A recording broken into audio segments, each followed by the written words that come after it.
और तीसरी चीज जो है ना निकाह के अंदर है वो है सुन्नत अमल। और वो क्या है? वो निकाह के अंदर खुतबा पढ़ना है।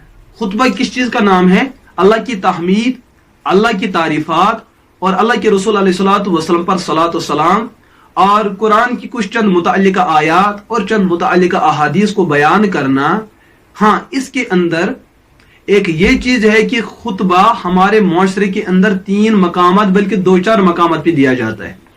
उसमें एक मकाम है जुमे का, एक मकाम है ईदैन का और एक मकाम है निकाह का। और भी 2-4 मकाम है लेकिन मशहूर मारूफ तो यही। लेकिन जुमे के खुतबे के बारे में यह है कि जो नमाज से पहले दिया जाता है और खड़े होके दिया जाता है और मिंबर पे दिया जाता है। जिन 2 खुतबे के अंदर एक वक्फा भी होता है, मुख्तसर वक्फा भी होता है। और ईदैन के अंदर जो खुतबा दिया जाता है वो नमाज के बाद दिया जाता है और जिसमें मिंबर का होना जरूरी नहीं है। और ये तो बहरहाल ईदैन का खुतबा है। और निकाह का खुतबा क्या है? निकाह के खुतबे के अंदर जो हम रिवायात और आसार और अहादीस को देखते हैं 2 चीजें सामने आती हैं।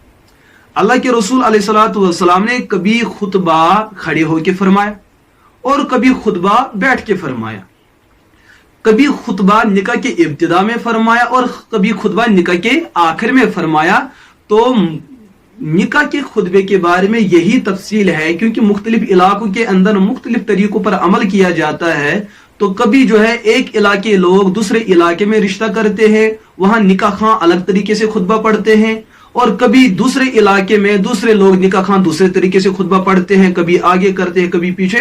तो ये जो मौजूद लोग होते हैं ये चूंकि मुख्तलिफ मजालिस में गए हुए होते हैं, कभी उन्होंने ऐसा देखा अब ये देख रहे हैं, ये बज़ाहिर इख्तिलाफ के शिकार होते हैं। उनको चाहे कि इख्तिलाफ के अंदर मुब्तला ना हो जाए। ये अल्लाह के रसूल अलैहिस्सलातु वस्सलाम की सुन्नत में वुसअत है कि पहले खुतबा दे या बाद में खुतबा दे, खड़े होकर खुतबा दे या बैठ के खुतबा दे, दोनों चीजों की गुंजाइश मौजूद है। आप जिस पर अमल करना चाहे आप अमल कर सकते हैं।